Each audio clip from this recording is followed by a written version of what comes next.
Hello student, welcome back to Dukdar Bhau. आज आपण पाहणार आहोत प्रोसेसर आर्किटेक्चरमधील युनिट 1 आणि 2 चे इम्पॉर्टंट क्वेश्चन बघितले नसताल तर लिंक डिस्क्रिप्शनमध्ये दिलो आहे, ते पाहून घ्या इम्पॉर्टंट क्वेश्चन. आणि आज पाहणार आहोत unit 3 PIC input output ports timer आणि काउंटर याचे मोस्ट इम्पॉर्टंट क्वेश्चन. हा युनिट प्रोग्रामिंग प्लस थेरी अशा दोन्ही प्रकारच्या क्वेश्चनसाठी इम्पॉर्टंट आहे. Specially ports, trace, lat register, timer 0, timer 1 आणि काउंटर हे टॉपिक्स इम्पॉर्टंट आहेत. या व्हिडिओमध्ये मी तुम्हाला इम्पॉर्टंट क्वेश्चन प्लस एक्झाममध्ये आन्सर रायटिंग कसं केलं पाहिजे हे सुद्धा सांगणार आहे, जेणेकरून तुम्हाला चांगले मार्क भेटतील. चला तर मग बघूया मोस्ट इम्पॉर्टंट क्वेश्चन कोणचा आहे युनिट 3 मध्ये. पहिला question, explain the architecture and configuration of PIC18 input output ports. हा क्वेश्चन इम्पॉर्टंट आहे, 8 मार्काला येऊ शकतो. यामध्ये आन्सर कसं राईट करायचं आपण. पहिल्यांदा काय करायचं, पहिल्यांदा आपण introduction to input output ports हे लिहिलं पाहिजे. त्याच्यानंतर ब्लॉक डायग्राम आपण काढलं पाहिजे. त्यानंतर ports x register, trace register, LaTeX register, input and output configuration with example हे आपण एक्सप्लेन केलं पाहिजे. स्टुडंट डायग्राम नक्कीच काढायला पाहिजे. प्रत्येक रजिस्टरचं आपण एक्सप्लेन केलं पाहिजे, त्याचे फंक्शन वगैरे 1 किंवा 2 लाईनमध्ये.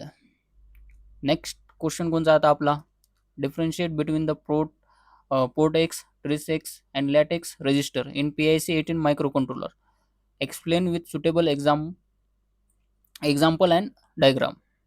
हा डिफरन्स आपण टेबल फॉर्मॅटमध्येच लिहिला पाहिजे. लक्षात असू द्या, तुम्ही पॅराग्राफमध्ये लिहायचं नाही. आणि त्यामध्ये आपण कोणते पॉईंट असले पाहिजे तुम्ही लिहून घ्या. त्यामध्ये पर्पज असला पाहिजे, फंक्शन असले पाहिजे, रीड राईट ऑपरेशन असले पाहिजे आणि युजेस हे पॉईंट इन्क्लूड केलेच पाहिजे डिफरन्समध्ये.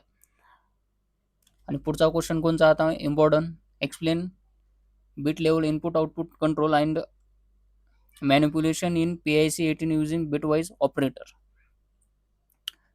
हा प्रोग्रामिंग आणि थेरी दोन्ही प्रकारचा क्वेश्चन आहे, लक्षात असू द्या. इम्पॉर्टंट ऑपरेटर्स कोणते आहेत, अँड आहे, ऑर आहे, एक्सऑर आहे, नॉट आहे, लेफ्ट शिफ्ट, राईट शिफ्ट.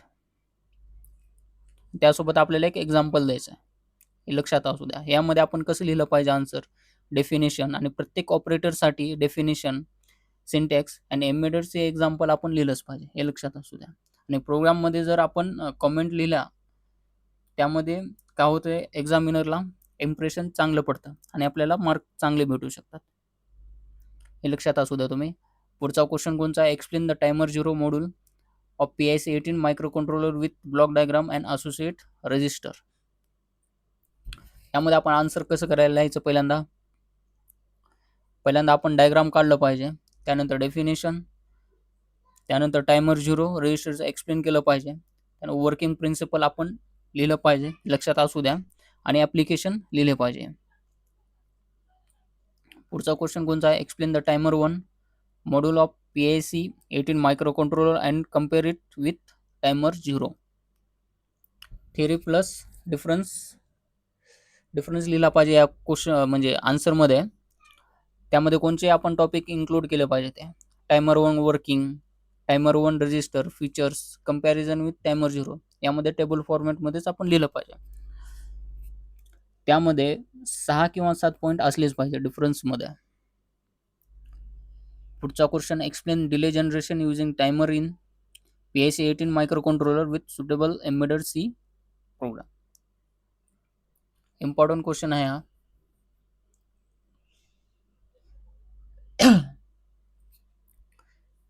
करून जा, हा इम्पॉर्टंट आहे. यामध्ये आपण आन्सर फॉर्मॅट कसं लिहिलं पाहिजे, लक्षात असू द्या तुम्ही. टायमर इनिशियलायझेशन हे पॉईंट असले पाहिजे, delay calculation, embedded C program हे काढलं पाहिजे आपण. आउटपुट एक्सप्लेनेशन लिहिलं पाहिजे एक अंडरलाईनमध्ये. आणि प्रोग्राममध्ये प्रोग्रामच्या सोबत आपण काय केलं पाहिजे, लॉजिक पण आपण एक्सप्लेन केलंच पाहिजे. म्हणजे काय त्याचं लॉजिक, काय त्याच्या बिहाइंड. फक्त कोड लिहिल्यास मार्क भेटत नाही, लक्षात असू द्या तुम्ही. पुढचा क्वेश्चन कोणता आता आपला, explain the timer and counter operation in PIC18 microcontroller with NEET diagram. यामध्ये आपण डायग्राम काढलं पाहिजे पहिल्यांदा. त्यानंतर एक्सप्लेन केलं पाहिजे आपण कोणते टॉपिक ते टायमर मोड, काउंटर मोड, ब्लॉक डायग्राम आपण पहिल्यांदाच काढतो आपण. त्यानंतर वर्किंग आणि ॲप्लिकेशन हे लिहिलं पाहिजे आपण. पुढचा question, compare timer and counter mode in PIC18 microcontroller. यामध्ये कंपॅरिझन लिहिलं पाहिजे टेबल फॉर्मॅटमध्येच. कंपॅरिझनमध्ये कोणते पॉईंट असले पाहिजे? Clock source, purpose, input signal, operation आणि ॲप्लिकेशन. डिफरन्स टेबल फॉर्मॅटमध्ये लिहायचा, लक्षात असू द्या. हे झाले इम्पॉर्टंट क्वेश्चन. आता इम्पॉर्टंट शॉर्ट नोट एक्झामला येऊ शकतात, हे पण करून जाऊ तुम्ही. Structure of PIC18 input output ports, TRIS register configuration, LAT register and its ॲडव्हांटेजेस, port register operations, bitwise operations in embedded C, timer 0 registers, timer 1 registers, presealer in PIC timer, delay generation using timers, application of timers and counter. एवढे जर तुम्ही question केला तर तुम्हाला चांगले mark मिळू शकतात. जर चॅनलला तुम्ही सबस्क्राईब केलं नसाल तर डिकोडर भाऊ या चॅनलला तुम्ही सबस्क्राईब करा.